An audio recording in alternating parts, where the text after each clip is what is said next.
Hi everybody. In this video I'm going to show you how I make jam.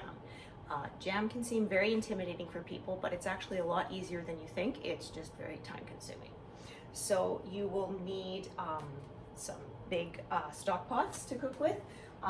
You can also process fruit using a food processor or a blender. I like to use a food mill, which is like the old style way of making baby food. You put the food in and spin this around and it squishes it through, and all the skins and stuff stay on the top and all the fruit comes out the bottom. And I use that to make the puree that we're going to make the jam out of. So you have prepared fruit, so wash your berries or whatever it is you're making it with. Remove any bad ones, any stems that you see. So this is blueberries. And then I'm also going to be making it mixed with apples. So as you can see, I washed and I cored and segmented these. I used a apple wedger, so they're ready to go.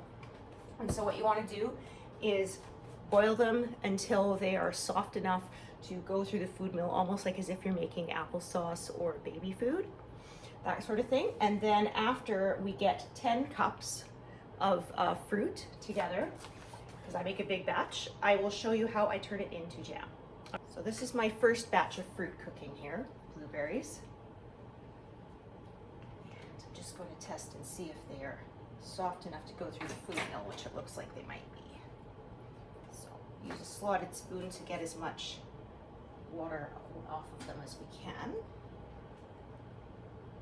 Tested that if it turns out that they're not soft enough, just put it back in the water and let it boil a little longer. But yeah, these seem good. So this food mill I got from my grocery store. It was about 25 bucks. And it's great, stainless steel. You can put it through the dishwasher. The only thing you want to do is make sure you don't let fruit sit in it for too long, because the bottom strainer part can be very hard to clean if you let the fruit dry on there. So yeah, this is looking perfect. And the reason with the apples that I don't peel them first, I leave the skins on, is because the pectin in the fruit that helps it to set is right under the skins. And with using this instead of a food processor or a blender, the skins are removed and I don't have to peel the apples later. So when I squish it through the food mill, it removes all of the main part of the fruit, goes through the food mill and gets pureed, and the skins are left on top afterwards for you to discard once you're done.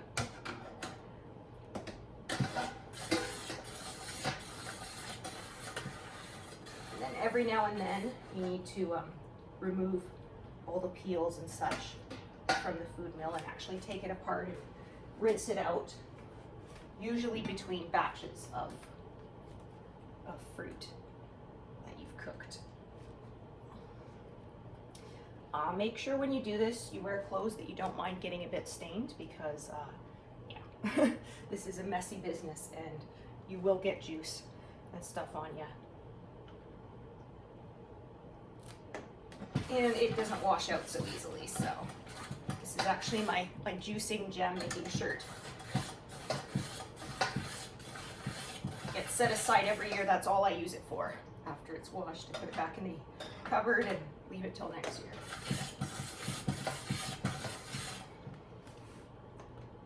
Now, warning, if you use strawberries, which I've done before, they foam a lot when you are boiling them, so you want to make sure you don't fill up your pot of water too full when you put them in, because the foam will bubble up all over the place and it is a huge mess to try to clean it.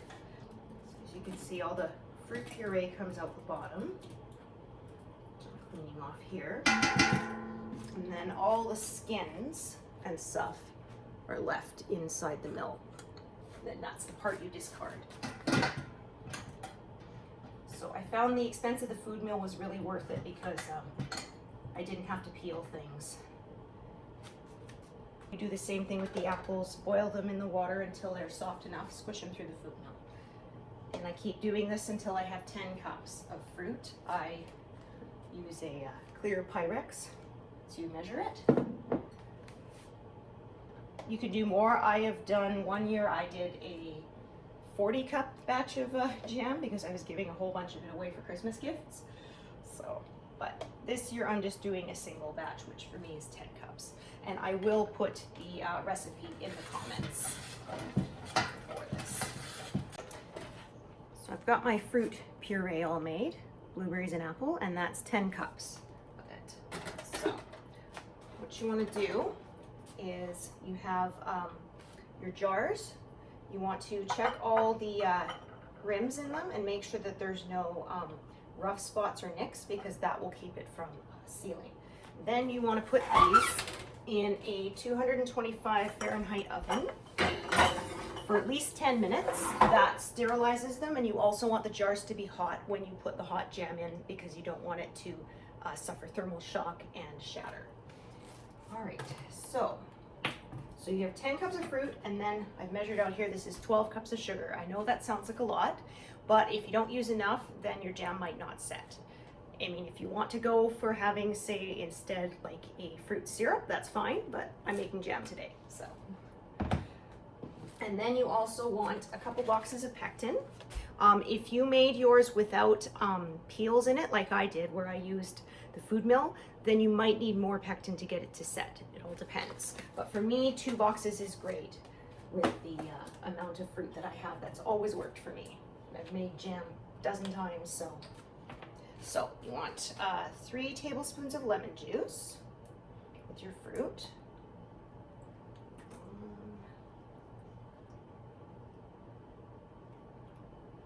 2,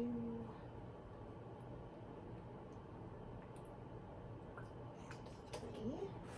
That's another preservative in there. And stir that in.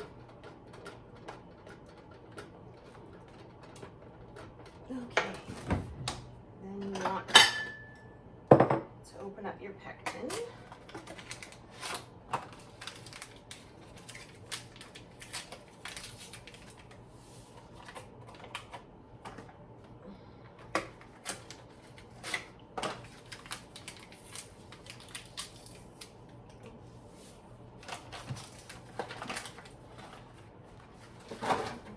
And then you want to take out a 1/4 cup per box of pectin out of the measured sugar. So for me, that's 1/2 cup.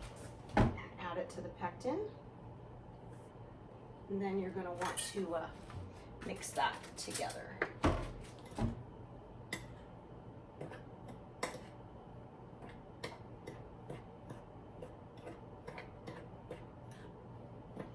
And while you're doing all this, you also want to heat up a canner. This is my pressure canner without using the pressure canning lid, with enough water that it will cover your jars. And it has a trivet on the bottom. If you don't have a canner, you can also just use a big stock pot and put like a tea towel on the bottom so that your jars aren't knocking against the bottom, because that can cause them to break. Okay. So then you want to add your pectin and sugar mix to your fruit and stir that in. And then you are going to bring this to a boil.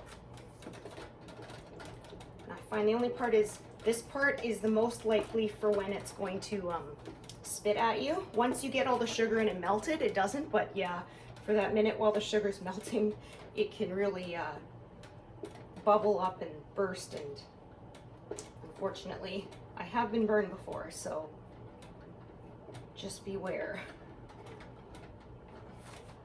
So I don't put this on maximum heat yet. I put it on about medium high. So mine goes to 10, I put it on about 6.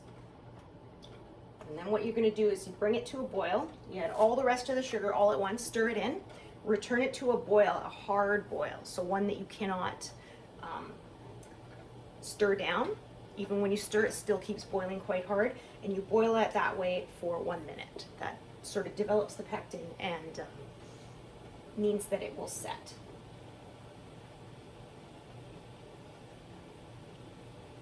And a good way of testing, once you've done this cooking process, is to put a drop onto a plate and see if it forms a skin as it cools down. Then that usually means it will set. Always has for me before. So as I said, I used to make sometimes huge batches where I used 40 cups of fruit.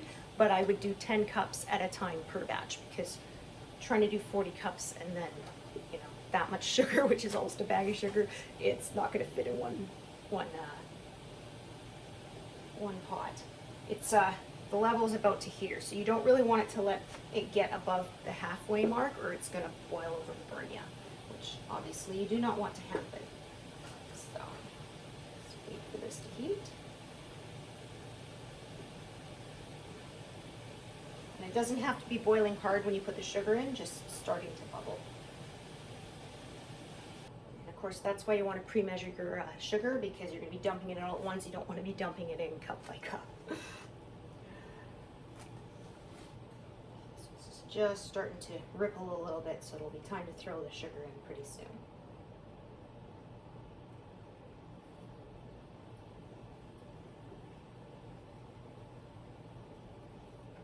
Basically, you just need this hot enough to melt the sugar.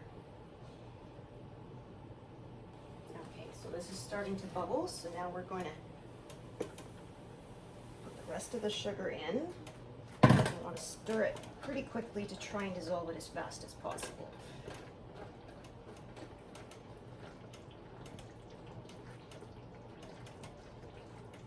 Yeah, because that's sort of when it can spit at you.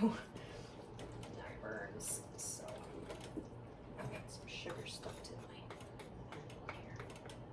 here.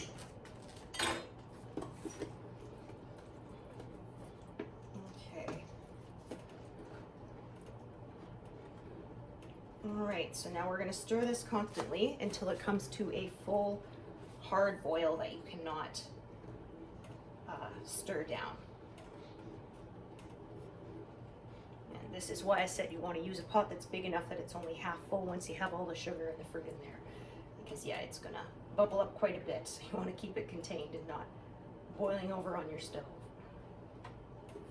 And then once your jam has finished that 1 minute of hard boiling, you will remove it from the heat, and then you will stir it for 5 minutes, and then you will skim off any foam that's on the top, and then we're going to put it in jars and can it. How much it foams really depends on what fruit you're using.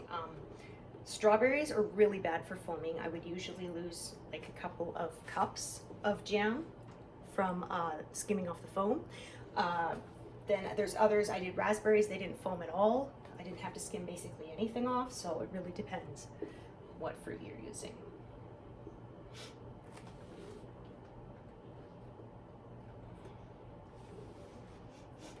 So since blueberries is a bit of foam, but we'll see once we stir it how much will have to be removed. Yeah, I usually, I save the foam, and my husband and son love to eat it. They always ask me if there's any bubbles.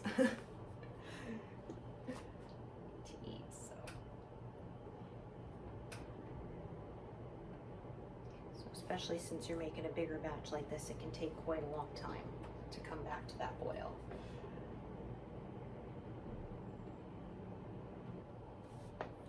It's just about to start to boil now. I did have to increase my heat a little bit. If you do that, do it by short little increments slowly, because you don't want to burn your jam, obviously. There we go.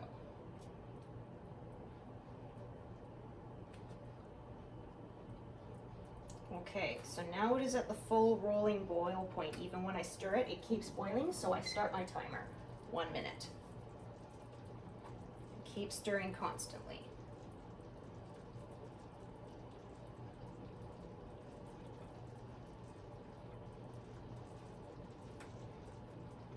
So obviously you don't want it to burn. You can turn it down a little bit if it's at that point and it's still boiling hard.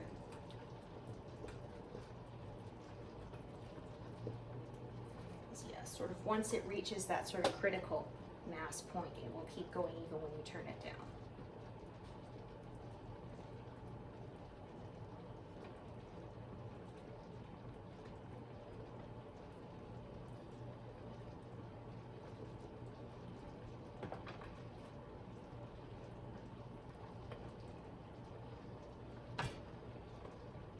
Turn this heat off because we've only got a few more seconds. Okay, now remove from the heat. Oops, almost dropped my spoon in there. Should go with it oven mitt on so I don't burn myself.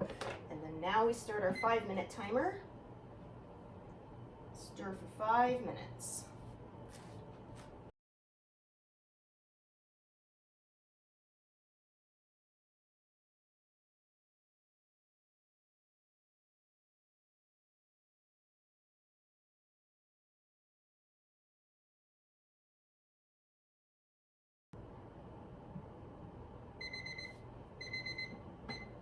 Okay, so there was a lot of foam to begin with, but after 5 minutes of stirring, there's very little left. So I'm going to put my little test bit there to make sure that it will set. And then I'm going to skim off any remaining foam and set it aside.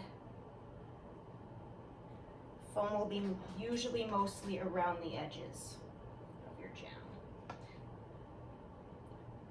It won't ruin it if you do can it with the foam in, but it kind of wrecks the look. You know, you want your jam to look nice and clear, not foamy.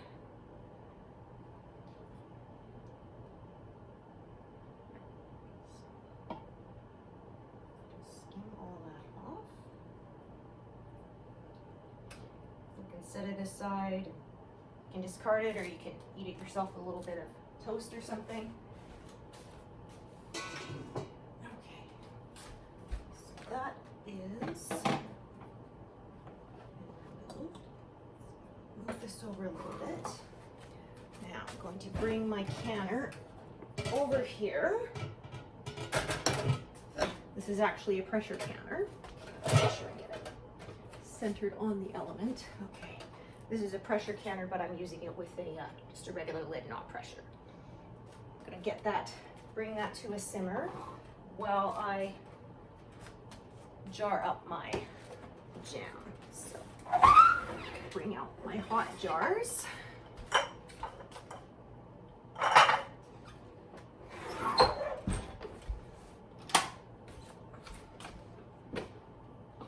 then I got a canning funnel and a ladle.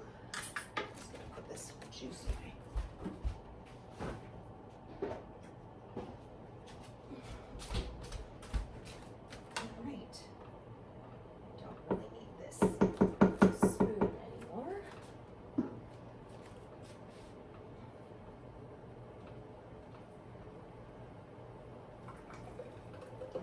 Want to fill up your jars just up to that rim there. You need to have the proper headspace because there needs to be a little bit of room for air to escape to form a vacuum seal. So not enough air and it won't do that, and too much air, you have a bigger chance of having harmful bacteria get into your canned goods. And some people will do what they call open kettle canning. They'll just put the lids on and let the, as it cools down, it will seal. But just because something is sealed does not mean it is safe. It is very, very, very important that you process it properly in a boiling water bath to ensure that if there's any spores or bacteria or anything that got into your jam, that it is destroyed, because botulism is not something you want to mess around with. So how long you process it in the boiling water is dependent on your elevation from sea level. So it's anywhere from 5 to 10 minutes. So if you're at sea level, it's 5. For every 1,000 feet above, it's another minute. If you aren't sure what the elevation of where you live is, although you can Google it, but if you aren't sure, just put it in for the whole 10 minutes. It won't hurt it, and better safe than sorry. So.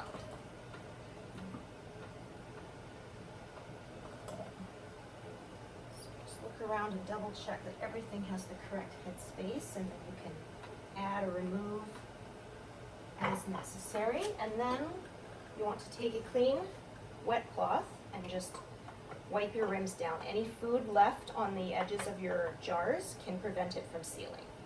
So, as you can see, this one got quite messy. The rest are pretty clean, but that one got quite. So just wipe them down.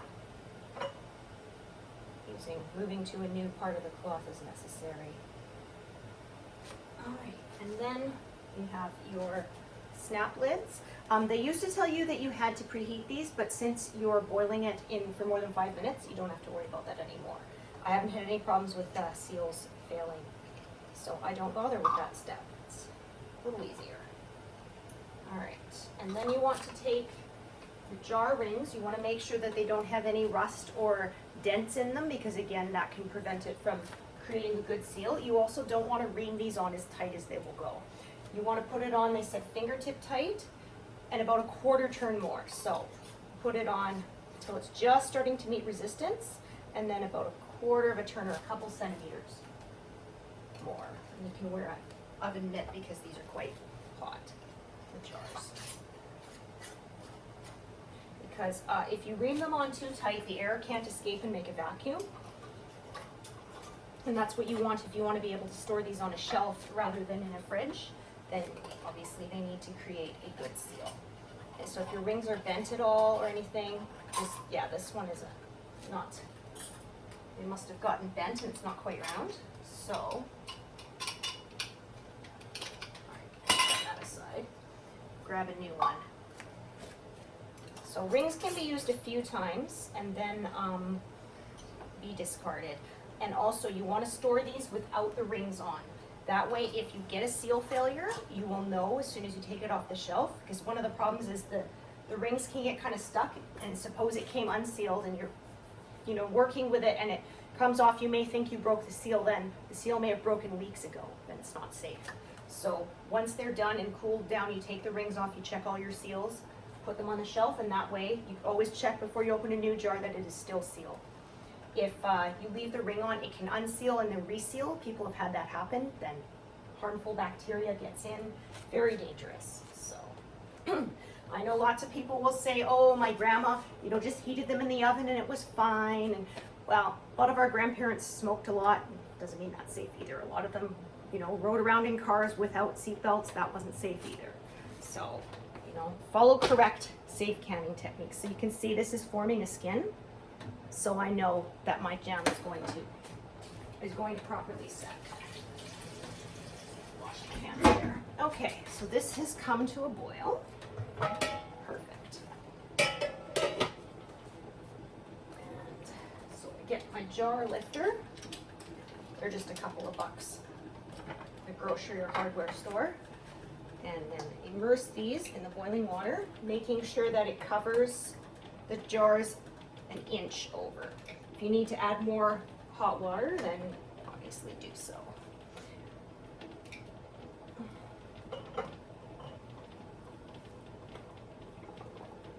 I'll often keep like an extra kettle boiling nearby in case there's not enough water in here, and then I can just pour it on top, and then there isn't a problem. So, wasn't quite as much as necessary. You don't want to be adding cold water to this because again, you can cause thermal shock and you can break, which you don't want. All right, and then for where I live, mine need to process for 7 minutes. So make sure that it is boiling before you start the timer and that it continues to boil throughout. If not, bring it back to a boil, start your timer again.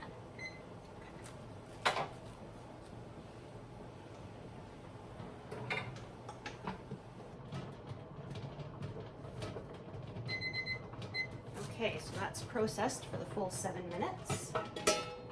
So now I'm going to remove my jars. As you do this, you want to make sure you don't tilt them because that can mess with your seals. So just want to lift them straight out of the water and then I put them on a towel because if you put them directly on a cold counter, they can explode. I've thankfully not had that happen to me, but people have, so. And then as they seal, you should hear them pop. Then you leave these here until they've cooled down completely. And then you check all your seals. Ah, there goes one.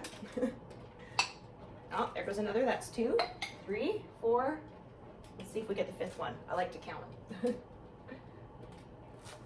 So some of them pop instantly when you take them out. Some of them take a couple minutes, but as long as they pop, then you're good. Don't retighten them because that can mess with your seals. And then you're going to leave these, and once they're cool, we're going to check them. And I will show you how you do that. You either push in the middle, or I like to you take your nail or a spoon and you bang on the edge, and it'll make a ping sound if it is properly sealed. If it's not, it makes this dull thud sound, and I'll show you the difference later. As you can see for my last jar, I didn't have quite enough to fill the whole jar, so I'm not going to process that one because the extra headspace might mess with my seal and might not be safe. So instead, I am just going to put that one in my fridge, and that will be the one that we eat first. Always want to be safe with food. Okay, so the jam is all done, and we test the seals. You can push on them in the middle, but I recommend not doing that while it's still hot, or you could make a false seal, and then it will release later when it cools down. I learned that the hard way. So one way you can check is I just take my nail and tap on it. It makes this ping sound, and when it's not sealed, it makes this hollow kind of thud sound, so you can hear the difference. And you can also tell because that one did not seal. So what you can do if that happens is you can put a fresh lid on it and reprocess it, or you can put that in your fridge and eat that one first and not bother to reprocess it. All right, so thank you so much for watching this video, and I hope you got something useful out of it. All right, thanks everyone. Bye.